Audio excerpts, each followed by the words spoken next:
Okay, welcome to your Prescribing to the Need webinar. This starts to go through the evidence that you kind of create from the understanding you get from building rapport, trust, value and understanding of the client before coming into the business. And it gives you the information that you need to make sure the methods that you use actually meet the client's wants and needs, and they're absolutely relevant to them and the real life kind of scenarios that they go through.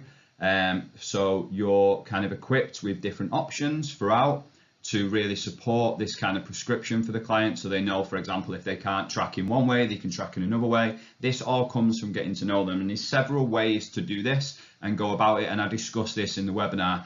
I expect this to be about 20 to 25 minutes because there's quite a bit to go through in this one. So make sure that you've got a pen, quite a bit of notes, and again, as always, like we say, if you have any questions, post them into the PT support group on Facebook. So let's get stuck in.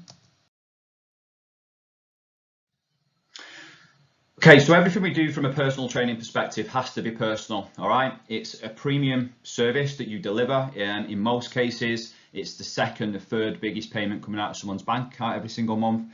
So everything you do has to be personal and relevant to that person. Now, a hell of a lot of personal trainers just have approaches as simple as when they take on a client that they ask them to download MyFitnessPal, get them to track for 7 days, tell them to move 10,000 steps and come to the gym 3 or 4 times per week. And then they wonder sometimes how them clients don't stick to that. It's just a really generalized, uniformed approach. And just because it works for you as a personal trainer doesn't necessarily mean it needs to work for your client. And actually, the majority of them approaches aren't relevant for most people. So you absolutely have to understand where they have come from, what they've tried in the past, their likes, their dislikes, their relationship with food, all of that type of stuff, their current situation and their future. So I'm going to break this down now so you can really understand exactly what you need to know about a client before you actually take them on, because then you can start to position the right type of methods to get to the overarching principle of fat loss, for example. So what have we got here? We've got clients past. So looking at the previous relationship with food, like, do they demonize food groups, or do they have a really poor perception of certain things like bread and they think it's the reason why they put weight on, or wherever that may be? Have they tried different diets in the past? Have they succeeded? Have they not? Why is that? The detail behind it, like, have they got a real trend into trying certain things, then after 6 to 8 weeks they just drop off? And if that's the case, they're going to probably do the same in your business. So you need to be self-aware before you bring them in. Are they going to be a great client, or are they not? And how you judge that and how you invest your time and the methods that you choose is down to you off the evidence that's been built. Then you've got their weight history. Have they been reduced obese? Have they over time been yo-yo dieting, yo-yo kind of putting weight up and down, all of that type of stuff? What's their training history like? So their likes, dislikes, what they've tried in the past, what are their preferences, the environments that they usually train in, like, have they put themselves out of their comfort zone in, I don't know, have they gone and tried CrossFit in the past? Have they gone and tried certain different types of training in the past, like a MetaFit or a HIIT, and that's their perception of what you're about to deliver, when really it's more personalized and prescriptive. The medical history they have, obviously it's a dead cert. You need to cover your own back, and you need to also understand what could get in the way from a barrier perspective, whether it's any niggles or any reoccurrence of any illnesses or anything like that. You need to know about it. Then you've got the client's current situation, so their current activity levels, so you completely understand that, and then you're not doing the generalized PT approach of, let's say for example, someone's moving 1,000, 2,000 steps a day, and then you're going, you must get to 10,000 instantly. That's just a really unsustainable approach if that's been a habit of 1,000 to 2,000 steps for years. So you really need to know that their current diet, what that looks like actually the current diet might be all right and it might be decent, and us then pushing our beliefs on them in a sense of download MyFitnessPal and here's your calories. It might not be the diet that's getting in the way. It might just be the fact that they're not moving enough, or the fact they can't get to the gym as much because work's getting in the way, kids are getting in the way, and so on. Their current lifestyle, so what does their working week look like? What gets in the way of them coming to the gym? How could we overcome that with the support that we offer? All of that type of stuff. What's their personality like? So in a sense of, are they extroverted, introverted? How is it then best to communicate to them? Are they, in a sense of, from a motivational standpoint now, and I'm thinking of the point on the bottom of the client's current situation, which is, around motivation. Are they externally motivated? Is it an externally motivated goal that's triggered them to come in, like a holiday, a wedding, and so on? Is that really enough for them to carry them through right now? Do we need to really tap into their internal motivation side? Like, yes, they've come in for a wedding or a holiday, but actually the reason why they've come in for personal training is probably because they feel pretty crap about themselves and they can't look at themselves in the mirror. Clothes don't fit, they're unfit walking up the stairs. There's real underlying reasons to this, and we need to find them out. And that's not just about finding them out in a consultation, by the way. It's about finding them out before too. Then you've got the type of stuff that personal trainers will go through, like the goals. So using things like motivational interviewing, the GROW model, the bridge model, all different types of questions that will help you. The time frame, so you've got an understanding of how to plan and program for this, and any types of barriers that might get in the way with the upcoming event. So it might be they're coming up against a really busy project at work, or there's certain things leading up to the wedding that they're going to, like a hen night or a stag do, that might derail them and send them off track, and so on. The levels of support that they need, like how much distance coaching did he need? Did he need it on a distance point of view from a check-in point of view? Do they need a support group with similar like-minded people in there with constant education and to keep them triggered, motivated and engaged? And what type of education do you need to deliver? Did they really have a decent nutrition age? So what I mean by that is, do they understand energy balance? Do they understand calorie deficits? Do they understand what macronutrients are, or do they not? And if not, how are you going to provide that level of education? Because it's your job, okay? So they're the types of things that you would consider before taking people on into your business. Now, you might look at that and think, wow, that's a lot of information. How am I going to get all of that information from a client before even a consultation? And I'll show you how now. Essentially, we look at selling to people in the complete incorrect way, in my opinion, from my experience in the personal training industry. We put pressure on ourselves to sell to people, and with that, sometimes, like I've said in the lead generation kind of webinars, it can warp our expectations, and we try and get to the consultation process as quick as possible to make the sale, when really we haven't gathered the right type of information about people. And that's the whole point of having some kind of funnel system or structure to your lead generation, not just to build trust, value, rapport, understanding, and all that stuff that I've talked about in lead generation. It's actually to gather the right information about someone. So you start to think about all of that, that detail that I've just gone through on the previous slide. Look at that in a sense of, we can get that information from surveys, from questionnaires, and things that we do like that. We can get that information from doing a health check. We can get that information on how their confidence levels and what they do in the gym and what their likes and don't like when we give them a bit of technique correction because they'll be in a certain area of the gym. We can start to have a look at their current diet and their relationship with food from a food diary review. We can start to maybe potentially do a workshop that starts to establish even more things that we've just talked about on the previous slide.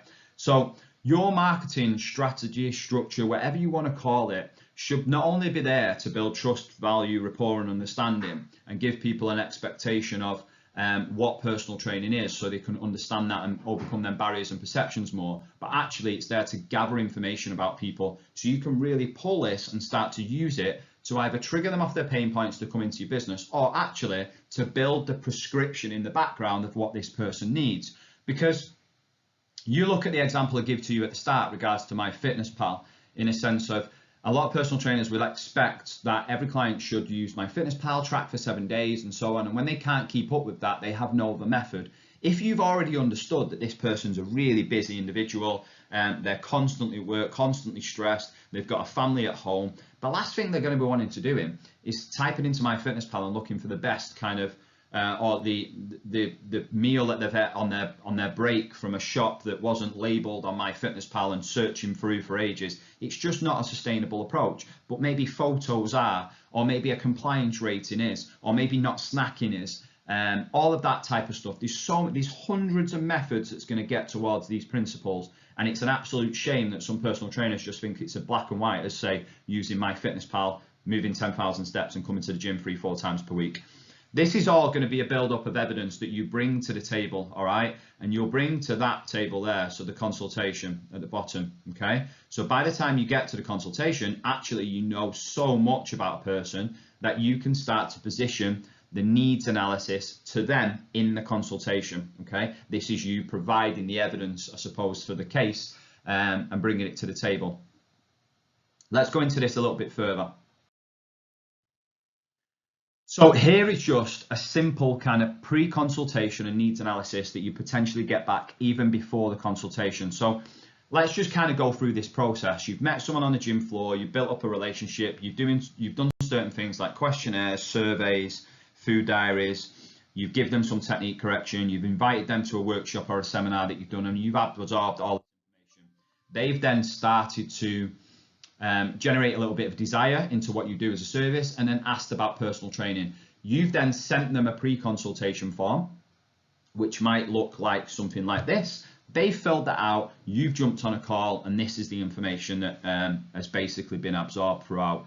And in here is essentially just what that person needs at the point of, I suppose, understanding you enough and having enough trust for you to be able to explain everything in their situation of what they need and so on. So taking you through this, number one, physical goal. So basically to drop weight, concerned areas, hips, tummy and legs. Interested in weight training, they've done it before, they've done different diets before, all of that type of stuff. What has caused your current situation in relation to your goal? So having a second baby 13 weeks ago, didn't eat particularly healthy during pregnancy, X, Y, Z. How long you've been thinking about making a change? Unable to train for 7 months because suffered badly with SPD. Do you have a strong support network at home? So it goes into the support network so you can understand that from a prescription and support point of view. The reasons why they want to make a change, what time period they want to make a change in. So all this is I've gathered the final bits of information about the person. So I've done the lead generation, gathered that information. This is the pre-consultation. And now I've got every bit of evidence that I need to be able to package a service and position a service and give them options going forward in the consultation, making sure it's relevant to the needs of the person. It's not just me hoping that they will stick to my fitness pal for 7 days, move 10,000 steps, come to the gym 3-4 times per week, because it's not always relevant. Okay, so how will this look into some kind of prescription positioning for service? So it'll look a little bit like this. So thinking back to the non-negotiables webinar and looking at the service, at first we'd look at the foundations of what this person would need. So in here, 6 months personal training, a minimum frequency of 3 sessions per week, pay monthly for that term, potentially give them a monthly review to make sure they go back over goals, join the Facebook community group, join app for their program. So they might use My PT Hub or the software. Weekly automated check-in, because we've realized that this person doesn't really have much time. So it's all going to be automated and put onto My PT Hub or sent over email or on a Google Drive. They agree to the terms of commitment of the program. So cancellations and holidays. So you might have already covered, or you should have already covered beforehand when certain things are going to come up. Might be a project at work, it might be a holiday, and then you work around them things, okay?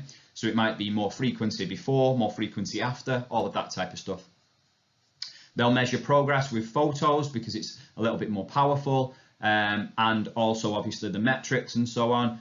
It explains that the terms of commitment are in the welcome pack, and there's going to be some type of weekly planner to help support this person with their structure and routine, because there are 2 really big things that you can give a client.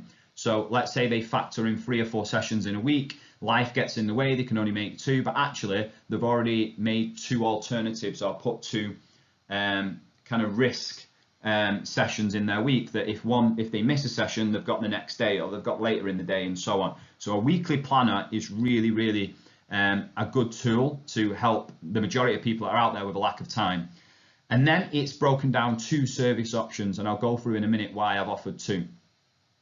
So 2 service options, the first one being 6 months personal training at 2 sessions per week with 1 gym program for a 3rd session in the gym and a home workout in case they can't get to the gym, okay? My other option is 3 months personal training with an increased frequency of 3 sessions per week with 1 home program too, and then moving into an additional product, which is hybrid, and then you'd start to talk about what hybrid is.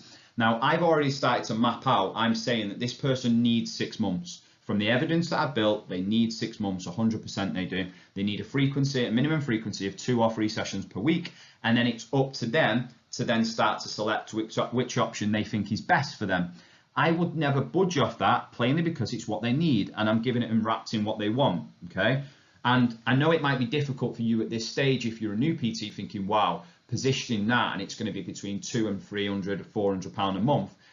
That's going to be difficult for me. And that's just your levels of service confidence, because right now you just need to practice this stuff, because when it comes to prescribing and positioning someone to meet the needs of the client, it's exactly that. You're giving them the end result, okay? This is the service that they need. It's not necessarily what they want or what they can afford and so on. And you're not budging on that, plainly because, let's be real, like, you're trying to fix them. You're trying to make them mentally and physically better. That takes a long time. And if you were to go to your doctor and prescribe something to make you better, they wouldn't give you 3 or 4 days worth of antibiotics when you need 7 to 14 days. All right, it's exactly the same. It's the same type of process. So just be really, really self-aware, and hopefully that gives you a lot more service confidence when it comes to stuff like this. But giving options also shows that you're creating autonomy, which means you're putting it back on them to find out which option is best for them. Okay, it's not black and white.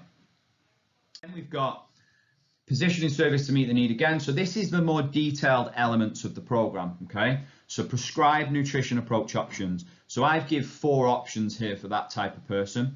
Rotating weekly MyFitnessPal, which is essentially like calorie cycling. Compliance tracker, so they can rate themselves every day on the levels of compliance in their phone. Maybe photos.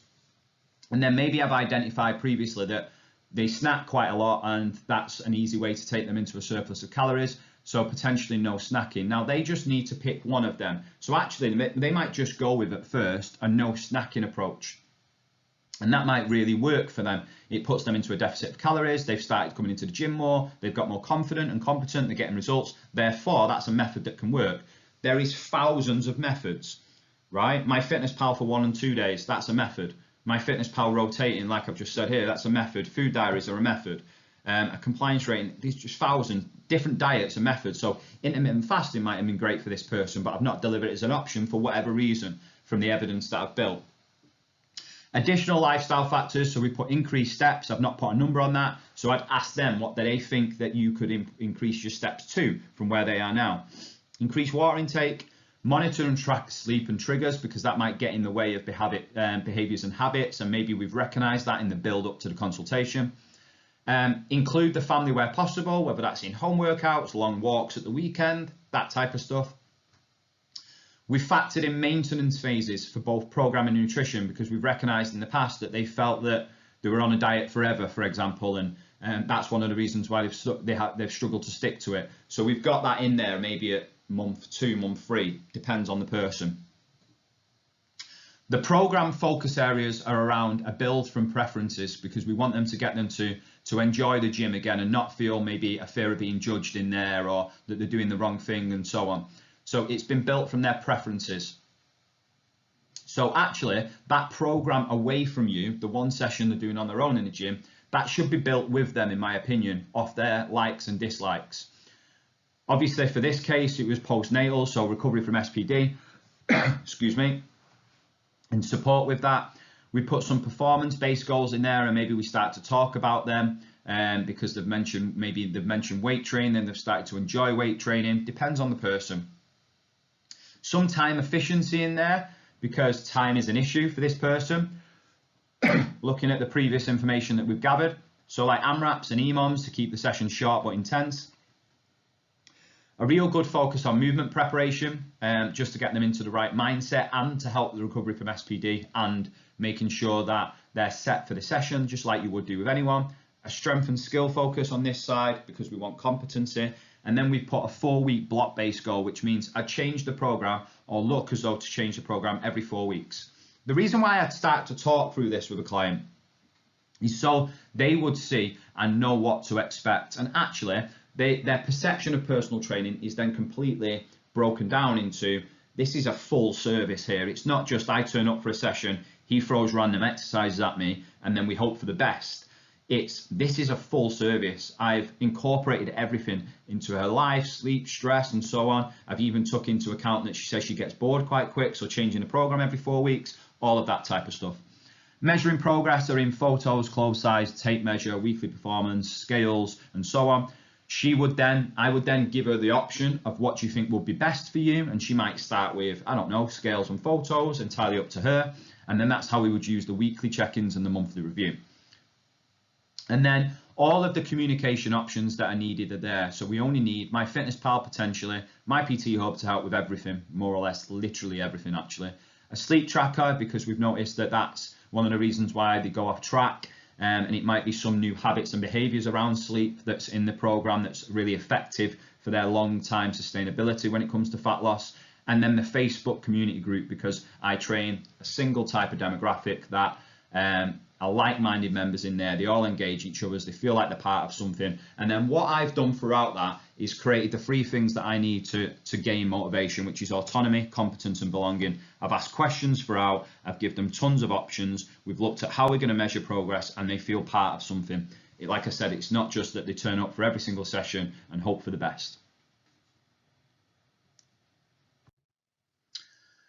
So when it comes to prescribing to the need of the client, you need to consider these certain things before you take a client on. From the evidence that you've built in the lead generation process, the pre-consult process, the onboarding process, and the consultation. The length of term that's needed for the results for the client, whether that's 3, 6, 12 months or so on. The frequency of personal training sessions that they need wrapped into what they want. The payment method, how frequent do they pay, monthly direct debit, and so on, because that will then fall in line with probably how you program them. Measuring progress, you need to consider that. Like, you need to give them different options. Again, accountability, is it going to be weekly, bi-weekly, or monthly that you check in with them and measure progress? Is there going to be a monthly review of their goals? So a lot of personal trainers just go through goal setting in the original consultation and never ever touch on goal setting ever again. They may wonder why their clients drop off. We need to tap into their goals as many times as we possibly can. So a month, I would say, is the ballpark figure to go back over things, because situations change, their life will change, like behaviors will change because they haven't been reminded of their goals, just like us. Nutrition approach options. So as you've seen on that page, I give them 4 different approaches that they will probably go on to use at different stages and different times throughout.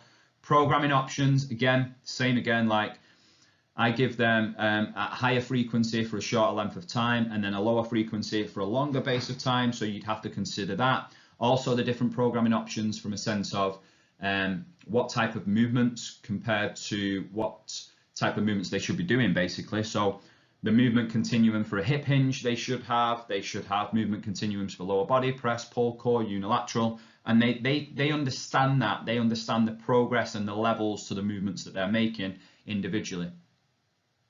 The distance support that you give, so the Facebook group community, if you do something like that, I think it's vital and crucial.